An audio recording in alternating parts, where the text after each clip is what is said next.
नमस्कार, आप देख रहे हैं दैनिक लाइव न्यूज 24 में हूं जिला संवाददाता वीरेंद्र कुमार। दर्शकों, आज युवा स्मार्ट चेहरा झाझा का कैप्टन विशाल राज ने उप चेयरमैन से लड़ने की घोषणा की।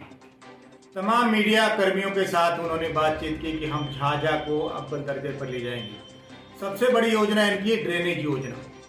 जिस तरह से झाझा का पानी का मिसयूज होता है, झाझा का पानी नदी में बहता है, लेकिन कहीं न कहीं जनता एक तरह से त्रस्त हो जाती है। अभी भी भीड़ बाढ़ में या फिर जो भी गंदगी देखते हैं झाझा में पसरी हुई है, इन तमाम गंदगी को दूर करने का प्रयास करेंगे। जिस तरह से विशाल राज एक समाज सेवी के अलावा इनका एक एनजीओ है जो बहुत पॉपुलर है। आए दिन सामाजिक कार्यों में विशाल राज बढ़ चढ़ कर हिस्सा लेते हैं। ऐसे में उप चेयरमैन के रूप में खुद को आजमाना एक अपने आप में एक बहुत अच्छी बात कही जा सकती है। जैसा कि विशाल ने बताया कि हम कोई नेता का आदमी नहीं है, न हम किसी पार्टी या किसी दल से जुड़े हुए। हमारा काम होगा झाझा को मुख्य विकास के रास्ते पर ले जाना। देखिएगा हमारी खास मुलाकात कैप्टन विशाल राज जुड़ रहे हैं। सर, क्या कुछ हो रहा है, क्या क्या करेंगे? सबसे पहले तो आप सभी का बहुत बहुत धन्यवाद कि आप लोग हमारे प्रेस वार्ता में आए और झाझावासियों को भी सूचित करना चाहते हैं कि अब नगर निकाय चुनाव जो है का घोषणा हो गया है कल ही रात्रि में, और चेयरमैन और उप चेयरमैन का जो सीट है वो अनारक्षित है। पिछले कुछ दिनों से मीडिया के माध्यम से जो सोशल मीडिया और मल्टीमीडिया पर आप लोग देख रहे होंगे, कहीं ना कहीं मेरा नाम चल के आ रहा है, जिसमें सूत्रों के हवाले से खबर आ रही थी। और वार्ड वासियों से भी मुझे ये प्रेरणा मिला कि आप 15 साल से वार्ड में हैं कंटिन्यू, और उनका प्यार प्रेम बरकरार।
आपके दृष्टिकोण से क्या झाझा में सारे विकास की धाराएं गतिशील हाँ जी, ऐसा है। विकास के मामले में अगर देखेंगे तो जो हमारा वर्ल्ड में 245 कंट्री है, कहीं ना कहीं जो सिंगापुर है जिसको बोलते हैं कि डेवलप सिटी या कंट्री है, तो विकास एक बहुत बड़ा चीज़ है।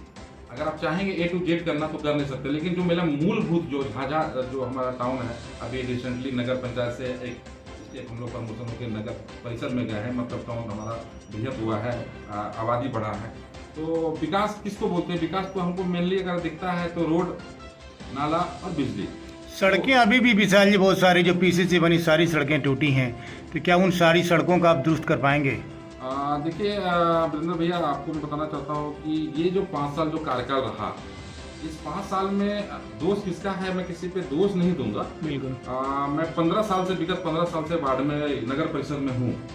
जो पिछला जो विकास जो हुआ और ये 5 साल का देखा जाए तो हमें लगता है कि 20% विकास नहीं हुआ। कमी सरकार की थी, हम आ चुके, हम भी बोर्ड में थे, इसलिए हम किसी को दोष नहीं दे सकते हैं। आप बोर्ड में नहीं, आप सशक्त कमेटी में भी थे। जी, हम इम्पावर्ड कमेटी मेंबर भी रहे हैं और पिछले 15 साल से हैं, इसलिए मैं किसी को दोष नहीं दूंगा। हो सकता है मेरा ही कहीं कहीं छूट गया होगा, पर ये 5 साल में विकास नहीं हुआ, 20% हुआ।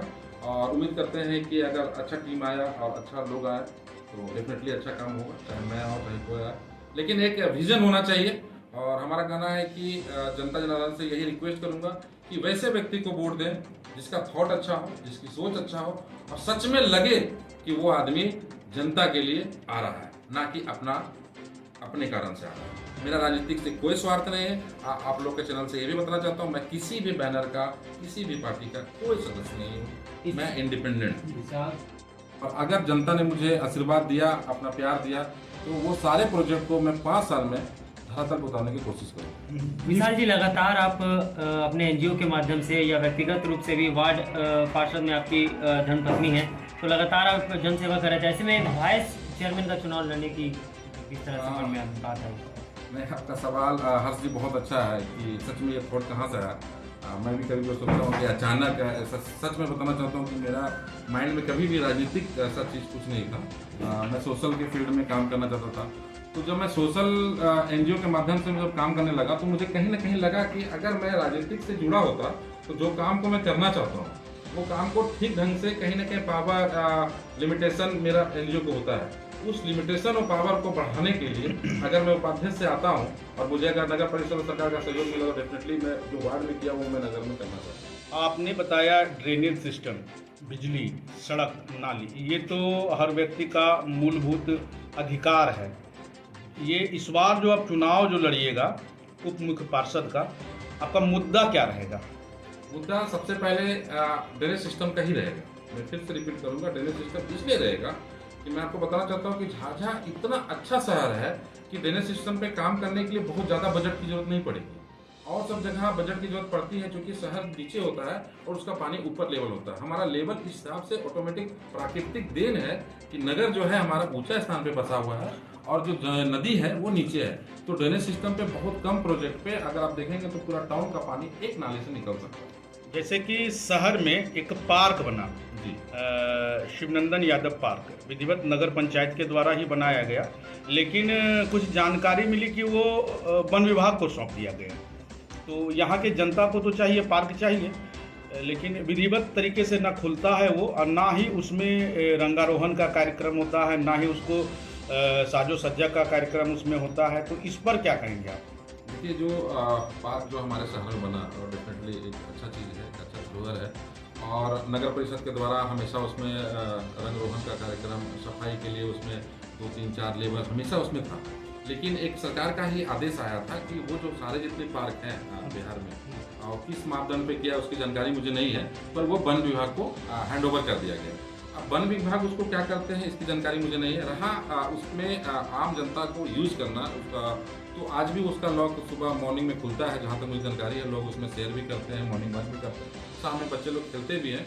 और अगर ऐसा कुछ रहेगा तो हम कोशिश करेंगे, अगर हम उपाध्यक्ष बनते हैं तो वन विभाग से बात करके उसका सौंदर्यीकरण और उसमें और भी सामान का एक कोलैबोरेशन करें। जी, मैं आपको बताना चाहता हूँ कि संसद के बैठक में चिल्ड्रन पार्क के अलावा यहाँ पे हम लोग बजट जो भेजते हैं उस बजट में जिम का भी प्रावधान है। जिम के लिए भी हम लोग कोटेशन भेजे थे और एक मल्टी जिम का भी हम लोग कोटेशन, एक लाइब्रेरी का भी भेजे थे, एक चिल्ड्रन पार्क का भी भेजे थे। लेकिन मैं ज़्यादा नहीं बोल सकता हूँ। मैं फिर बोलता हूँ कि मैं 5 साल उस बोर्ड में रहा तो अपना कमी दिखाना मतलब तो कहीं न कहीं विशाल में ये लगता है कि वोट की कमी के कारण ये मूलभूत सुविधाओं जो आम झाझावासी को मिला था ये नहीं मिल पाया। हाँ, आप बोल सकते हैं कि कहीं ना कहीं कमी था। मैं किसी पे मैं फिर बोलता हूँ, मैं किसी को ये नहीं बोलूँगा किसकी गलती की वजह से हुआ, लेकिन ये सारा चीज़ जो है कैबिनेट में है और अगर मैं आता हूँ तो वो सारा चीज़ फिर से किया जाए। Thank you.